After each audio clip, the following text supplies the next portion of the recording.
Hi guys, எல்லாருக்கும் வணக்கம் guys. இந்த வீடியோவில் நம்ம என்ன பார்க்க போகிறோன்னா, என்னங்க அந்த பையன் அப்படி அடிக்கிறான். உண்மையாக நியூசிலாந்து அணி பார்த்தா எனக்கு ரொம்ப பாவமாக இருக்குது.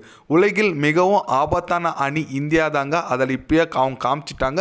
இது போதுங்க, T20 உலகக்கோப்பை வெல்றதுக்கு தகுதியான டீம் இந்தியா தாங்க அப்படின்னு சொல்லிட்டு நியூசிலாந்து அணி எதிரான 5வது T20 போட்டி இந்திய அணி வரலாற்று சாதனை வெற்றி பெற்றிருக்காங்க. அந்த வெற்றி குறித்து முன்னாள் இலங்கை அணியோட நட்சத்திர வேகப்பந்து வீச்சாளர்னு சொல்லாங்க. முன்னாள் மும்பை இந்தியன்ஸ், அதாவது IPL மும்பை இந்தியன்ஸோட நட்சத்திர வேகப்பந்து வீச்சாளர்னு சொல்லலாம். லசித் மல்லிங்கா பார்த்தீங்கன்னா ஓப்பனாக இந்திய அணி ஒரு வரலாற்று சாதனை வெற்றி குறித்து பத்திரிகையாளர் சந்திப்பில் இந்திய அணியை பார்த்தா பயமாக இருக்குன்னு சொல்லிட்டு பேசியிருக்காரு. அவர் என்ன பேசினார், ஏது பேசினார் சொல்லிட்டு வீடியோ டீட்டெயில்டாக பார்க்கலாம்.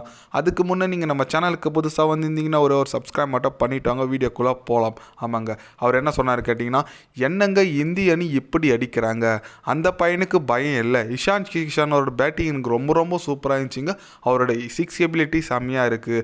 அவர் கூட நான் மும்பையில் ஒர்க் பண்ணியிருக்கேன், அவர் கூட மும்பையில் நான் விளையாடிருக்கேன். அவர் கூட செம்மையான ஒரு பேட்ஸ்மேன், அவருக்கு ஃப்யூச்சர் நல்லா இருக்குது. நியூசிலாந்து அணியை பார்த்தா எனக்கு ரொம்ப பாவமாக இருக்குது. முக்கியமாக பவுலர்ஸ் எப்படி பால் போடுறதுனே தெரில இந்திய அணி வீரர்களுக்கு.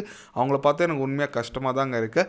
இந்திய அணி பார்த்தா உண்மையாக மற்ற அணிகளாக பயப்பட போகிறாங்க. அதுவும் வேர்ல்டு கப் போகிறதுக்கு முன்னே இப்படி அடிச்சிருக்காங்க. கண்டிப்பாக ஒரு பயத்தை உருவாக்கியிருக்காங்க இந்திய அணி இந்த கோப்பை T20 கோப்பை இந்த முறையும் இந்திய அணி தான் வெல்லுன்னு சொல்லிட்டு என்னோட கருத்து கணிப்புங்க அப்படின்னு சொல்லிட்டு நம்ம லசித் மல்லிங்கா பார்த்தீங்கன்னா இந்தியாவை புகழ்ந்து தள்ளி இருக்காருன்னு சொல்லாங்க. அட ஆமாங்க, என்னங்க அந்த இஷான் கிஷன் எப்பா செம்ம அடி ஆச்சாருங்க. 43 பாலுக்கு 103 ரன். நியூசிலாந்து பந்து வீச்சுக்கு என்ன பண்ணுறதுன்னு தெரியல. இந்திய அணி அதிரடியாக வெற்றி பெற்றிருக்காங்க. அதனால் கண்டிப்பாக இந்திய அணி இது T20 வேர்ல்டு கப் போகிறதுக்கு முன்னே இந்த வந்துட்டண்டா அப்படின்னு சொல்லிட்டு ஒரு என்ட்ரி கொடுத்துருக்க மாதிரி இருக்குங்க. உண்மையாக எல்லாமே செம்ம பர்ஃபார்மன்ஸ் கொடுத்தாங்க. ஹர்தீப் சிங் ஒரு 5 விக்கெட் எடுத்திருக்காரு. உண்மையாக நம்ம ஹர்தீப் சிங் வந்து செம்ம பந்து வீச்சாளருங்க. அவரோட ஃபஸ்ட்டு 5 ஃபார்னு சொல்லலாம். இந்திய அணி ஒரு தரமான சம்பவம் செஞ்சிட்டாங்க. இது வேர்ல்டு கப் போகிறதுக்கு முன்னே, அதாவது கடைசி மேட்ச்சு எங்கள் அணி இப்படி தான் சொல்லிட்டு காமிச்சிட்டாங்க. பேட்டிங் போலிங் எல்லாமே சூப்பராக இருக்குங்க இந்திய அணி. எனக்கு தெரிஞ்ச 5th T20 விளையாடின டீம் தான் அந்த பிளேயிங் லெவலாக இருக்குது வேர்ல்டு கப்பில். அதனால் இந்திய அணி ஒரு செம்மையான டீம் செட் ஆயிடுச்சுங்க. ஒரே ஒரு சேஞ்சு, இன்னும் சஞ்சு சாம்சன் கொஞ்சம் ஃபார்முக்கு வந்தார்னா நல்லாயிருக்கும். அப்புறம் நம்ம இந்த திலக் வர்மா, வாஷிங்டன் சுந்தர் இவங்களோட அப்டேட்லாம் என்னன்னு தெரில, இன்ஜூரியில் இருக்காங்க. அவங்களும் சரியாகி வந்தால் இந்திய அணி செமையான ஒரு அணியாக மாறுங்க. பாவங்க, நியூசிலாந்து அணி 4-1 சொல்லிட்டு இந்த சீரீஸை தோற்றுருக்காங்க. ரொம்ப கஷ்டமாக இருக்குங்க. நீங்கள் சொல்லுங்கள், நியூசிலாந்து அணி ஒரு நல்ல டீம், எல்லாருக்கும் மேக்ஸிமம் நியூசிலாந்து அணி ரொம்ப ரொம்ப பிடிக்கும்.